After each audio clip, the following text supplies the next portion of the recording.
राहुल गांधी किसकी औलाद है? राहुल गांधी कैसे सहन कर लेगा कि भारत कर दिया जाए इसका नाम? अरे इतना बड़ा उल्लू का पट्टा आदमी है ये। एक चीज बताओ, कहाँ नाम मिला इनको? ये साला इंडिया कर दो इसको। मोदी इनका बाप है। मोदी इनका बाप कैसे? मनमोहन सिंह कौन है फिर राहुल गांधी के? मोदी बाप है तो मनमोहन सिंह। जब ये सोचते हैं कि मुझे पानी पीना है तो मोदी उस टाइम पे कॉफी पी रहा होता है। मोदी जी में इतना ताकत है तो शी जिनपिंग को क्यों नहीं बुला रहे हैं? पुतिन क्यों नहीं आ रहे हैं? एक लॉ कमीशन है, जिस लॉ कमीशन ने बोला है इनको सजा दी है एक तरह इनको, पुतिन साहब को, कि इनको किसी भी वक्त गिरफ्तार कर सकते हैं। आप जब गांव जाते हैं, जब अपने घर जाते हैं तो रास्ते में आपके अगर बस में कोई आदमी मिलता है पुराना जान पहचान का, तो आपके पिताजी के नाम से जानता है, दादाजी के नाम से जानता है? किसके नाम से जानता है? दादाजी के नाम से। तो मैं भारत था, मैं भारत हूँ, मैं भारत ही कहलाऊंगा, मेरे रोम रोम में है भारत, में भारत का गीत ही गाऊंगा। जो ममता दीदी, मोदी, ममता कह रहे हैं आप। मोदी साहब, ये जो अवाम है, हमारे ओवैसी साहब एक ही चीज जानते हैं, ये जो हुक्मरान है, मेरा मुस्लिम भाइयों से आह्वान है, विनती है, जो आदमी आंख खोल के बोल नहीं सकता उस पर कैसे यकीन कर लोगे? चमचागिरी किसी हालत में नहीं करूंगा। और अरविंद केजरीवाल को आपके चैनल में बोल रहा हूं, मैं उसी का छोटा भाई हूं जिसने कभी तेरी पतलून गीली की थी। मैं उसी का छोटा भाई हूं। बीजेपी के किसी लीडर ने बोला कि मैं कार नहीं लूंगा, बीजेपी के किसी लीडर ने बोला मैं बंगला नहीं लूंगा, मैं घर नहीं लूंगा, मैं सिक्योरिटी नहीं लूंगा, कि जहां मोदी साहब सोचना बंद कर देते हैं ना, वहां से ये हुजूर सोचना शुरू करते हैं। राहुल गांधी किसकी औलाद है? राहुल गांधी कैसे सहन कर लेगा कि भारत कर दिया जाए इसका नाम? जिसकी माँ खुद इटली से हो, यूरोप से हो, उस आदमी के मन में ये बात कैसे प्रभु बैठ सकती है कि भारत और जो इंडिया है दोनों एक ही नहीं है? राहुल गांधी तो भारत का औलाद है, क्या बोल दिए हैं आप? क्या करते हैं? भारत का है वो राहुल गांधी? औलाद नहीं है ना वो, भारत की नहीं औलाद है, खुद को इंडिया की औलाद समझता है ना, वो खुद को इंडिया की औलाद समझता है ना। और इंडिया वाला भी कौन सा वाला?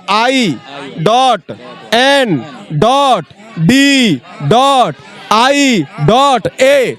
अच्छा हाँ, साला इंडिया में भी 5 डॉट मार दिया है, ठीक है, खराब कर दिया इंडिया को। अरे इतना बड़ा उल्लू का पट्टा आदमी है ये। एक चीज बताओ, कहाँ नाम मिला इनको? ये साला इंडिया कर दो इसको। हम क्या कह रहे हैं, देखिए इंडिया जरूरी था कि इंडिया ही करना जरूरी था क्या? क्यों किया इंडिया? मोदी इनका बाप है। मोदी इनका बाप कैसे? मनमोहन सिंह कौन है फिर राहुल गांधी के? मोदी बाप है तो मनमोहन सिंह बेचारा सेवक है। उसका प्रमाण राहुल गांधी के सेवक है मनमोहन सिंह? प्रमाण ये क्या बोल रहे हैं? प्रमाण अभी जब अध्यादेश था दिल्ली का, उसमें वोटिंग हो रही थी, आपने देखा होगा, व्हील चेयर पे एक बीमार आदमी बैठा हुआ था राज्यसभा में। देखा था आपने? हाँ। कौन था वो? मनमोहन सिंह थे वो। मनमोहन सिंह को कभी भी आपने किसी पिक्चर के अंदर देखा? ऐसे करके देखा कभी? सोनिया गांधी आती थी और ऐसे हाथ जोड़ते थे वो। प्रधानमंत्री सोनिया गांधी थी प्रभु, रिमोट था हमारे उनके हाथ में। मैं दूसरे तल्ले पे रहता हूँ, वहां से मेरे रिमोट से गेट खुलता है नीचे का, ठीक है, वही गेट था उनके हाथ में, रिमोट सोनिया गांधी के हाथ में, ठीक है। तो आप जो बात कर रहे हैं ना, मनमोहन सिंह कौन थे? मोदी इनका बाप है। अब राहुल गांधी का? अरे सबका बाप है। पहले 26 का था, अभी 3-4 दिन पहले दो पुत्र और हो गए इनके, कुपुत्र। कौन? अरे आ गए ना, अभी 28 हो गए ना। अब सारे पुत्रों का नाम लोगे तो कम से कम 4 घंटे हो जाएंगे आपको, आपका बैटरी खत्म हो जाएगा आपका। आप मुद्दे की बात पे आओ कि 28 जो कुपुत्र हैं उनका बाप है मोदी। अब उनका बाप कैसे समझ लो? जब ये सोचते हैं कि मुझे पानी पीना है तो मोदी उस टाइम पे कॉफी पी रहा होता है, अच्छा, आराम से। तो आप सोच का फर्क लगा लीजिए। G20 क्या है वो 10 साल पहले सोच चुका था। जो G20 हो रहा है ना, वो 10 साल पहले सोच चुका था उसके बारे में। और जो अरविंद केजरीवाल 48 घंटे में दिखा रहा है ना, चमका के, जादू की छड़ी दिखा के कि G20, ये वाकई में साले G20 ही है। अब मैं जी का ना यहाँ पे बोलूंगा नहीं जी का मतलब क्या है। ये साले वाकई में G20 है केजरीवाल के लोग जो हैं। अच्छा। हाँ बिल्कुल। तो भारत, मोदी जी में इतना ताकत है तो शी जिनपिंग को क्यों नहीं बुला रहे हैं? पुतिन क्यों नहीं आ रहे हैं? देखिए, अरे रुको, देवता रुको। सी जिनपिंग जो है उनका पहले आप समझ लीजिए, हमारे हिंदुस्तान में और चाइना के अंदर आपको पता है बहुत तनाव चल रहा है, ठीक है, और कहीं रसिया से और रसिया से और रसिया से मैं बताऊंगा, और कहीं ना कहीं जी जो अपने राष्ट्रपति हैं वहां के, इससे बचना चाह रहे हैं कि मैं अगर वहां पे गया तो मुझे आगे कुछ दिन ढोंग करना पड़ेगा मित्रता का, जो कि चाइना कभी कर ही नहीं सकता।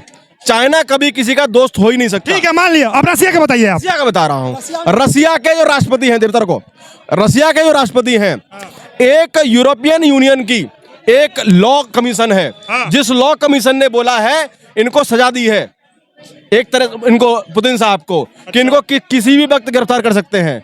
भारत एक ऐसा देश है, बिल्कुल पढ़ लेना आपको। ठीक है, हाँ ठीक है। राष्ट्र यहाँ पुतिन का ना आना वही चीज है। उनको मालूम है कि अगर मैं यहाँ आया तो हो सकता है मुझे अरेस्ट कर लिया जाए, क्योंकि भारत के जो कानून है वो इस तरीके के हैं कि यूरोपियन यूनियन आकर उनको अरेस्ट कर सकती है इस जगह, ठीक है, राष्ट्रपति को खुद। यही मुद्दा है, आप पढ़ लेना जहां पढ़ना है आपको। इससे 1 इंच इधर निकले तो मैं यहां रहता हूं, राहुल गांधी जहां बोलेंगे वहां आ जाऊंगा उनसे बहस करने के लिए। आखिरी बार मुझे ये बता दीजिए कि देश का नाम इंडिया होना चाहिए या भारत होना चाहिए? आखिरी बार नहीं, मेरे आपके आखिरी सवाल का मैं तो बोलता ही रहूंगा। आप क्या कह रहे हैं? भारत होना चाहिए। आप मुझे एक चीज बताइए। होना नहीं चाहिए, इंडिया होना चाहिए, भारत होना चाहिए? एक चीज बताइए, आप जब गांव जाते हैं, जब अपने घर जाते हैं, तो रास्ते में आपके अगर बस में कोई आदमी मिलता है पुराना जान पहचान का, तो आपके पिताजी के से नाम से जानता है, दादाजी के नाम से जानता है, किसके नाम से जानता है? दादाजी के नाम से। तो भैया जो नाम भारत है, मैं भारत था, मैं भारत हूं, मैं भारत था, मैं भारत हूं, मैं भारत ही कहलाऊंगा, मैं भारत था, मैं भारत हूं, मैं भारत ही कहलाऊंगा, मेरे रोम रोम में है भारत, में भारत का गीत ही गाऊंगा। ठीक है, तो भैया ये है भारत। और अब भारत बनेगा नहीं, भारत दौड़ेगा, और ऐसे दौड़ेगा कि जो इटली को जाना है वो इटली को जाएगा, जो जहां जाना है, जिसको मटन खाना है वो मटन खाएगा, जिसको साइकिल चलानी है वो साइकिल चलाएगा, जो ममता दीदी मोदी ममता कह रहे हैं आप? ये जो मोदी जो करता है, वैसे को आप ऐसे बोल रहे हैं? ओवैसी साहब, मोदी साहब, ये जो अवाम है भूल जाइए, वो सिर्फ इस्तेमाल करते हैं। हमारे ओवैसी साहब एक ही चीज जानते हैं, ये जो हुक्मरान है, समझ गए ना? हाँ। जो आदमी आंख खोल के बोल नहीं सकता, उस पर भरोसा कैसे कर लोगे तुम?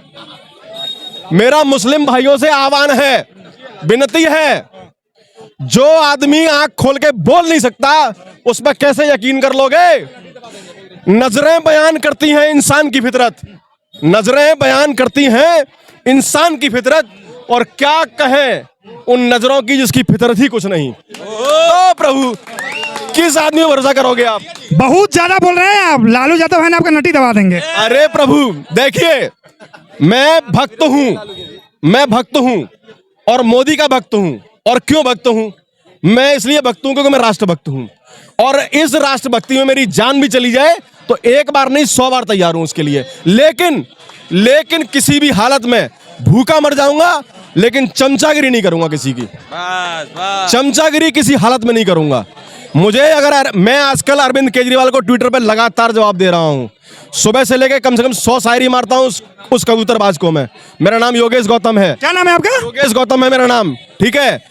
और अरविंद केजरीवाल को आपके चैनल में बोल रहा हूं, मैं उसी का छोटा भाई हूं जिसने कभी तेरी पतलून गीली की थी। मैं उसी का छोटा भाई हूं। अगर हिम्मत है। बेईमान है आप? बेईमान मैं?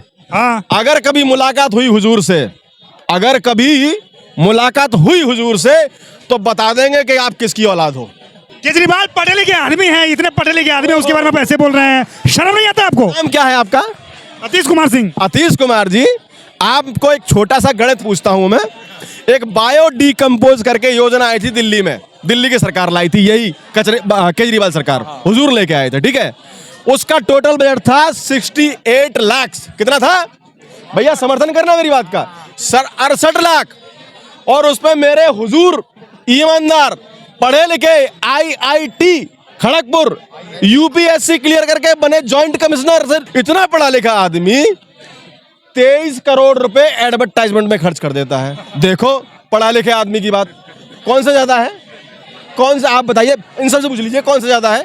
68 लाख के 23 करोड़। आप बीजेपी जो खर्चा करता है उसमें नहीं बोलिएगा आप। देखिए आप ऐसे बोल रहे हैं ना जिसे घोषित हो रहा है। सुनिए, आप लग रहे हैं कि बीजेपी के दलाल हैं आप दलाल लग रहे हैं बीजेपी के। बिल्कुल बिल्कुल दलाल हूं। बीजेपी के किसी लीडर ने बोला कि मैं कार नहीं लूंगा, बीजेपी के किसी लीडर ने बोला मैं बंगला नहीं लूंगा, मैं घर नहीं लूंगा, मैं सिक्योरिटी नहीं लूंगा, और किसी ने बोला कि, एक मिनट सुन लीजिए पूरी बात, बीजेपी के किसी लीडर ने बोला कि हम राजनीति बदलने आए हैं? बोला किसी ने? नहीं बोला ना। लेकिन बीजेपी के लीडर ने तो बोला कि हम सिलेंडर सस्ता कर देंगे, हम पेट्रोल सस्ता कर देंगे 2014 से पहले। हैं? फिर महंगा क्यों हो गया? बात सुनिए, आप उस आदमी को पकड़ेंगे कि जो बोले कि मैं सच ही बोलता हूं, या उसको कि कभी कभी झूठ बोलता है? किसको पकड़ोगे आप? अच्छा, तो मानते हैं कि कभी कभी झूठ बोलती है बीजेपी? मैं उदाहरण दे रहा हूं। मानते हैं मतलब क्या है? मतलब अपनी बात को मेरे मुंह में भैया हम तो सबको दबोचेंगे। काहे दबोचोगे? हम दबोचवाएंगे ही नहीं। आ जाओ कुश्ती कर लो। क्या बात करते हो यार आप? मेरी बात सुन लो ध्यान से। आप इस बात को समझो पहले आप कि आप नाम किसका ले रहे हो। जिसका नाम आप ले रहे हो ना, वो उस हिंदुस्तान का, और मैं कह रहा हूं आगे जाके वर्ल्ड का भी सबसे बड़ा खिलाड़ी पॉलिटिशियन है वो। मैं इस बारे में इसकी महारत का कायल हूं कि जहां मोदी साहब सोचना बंद कर देते हैं ना, वहां से ये हुजूर सोचना शुरू करते हैं।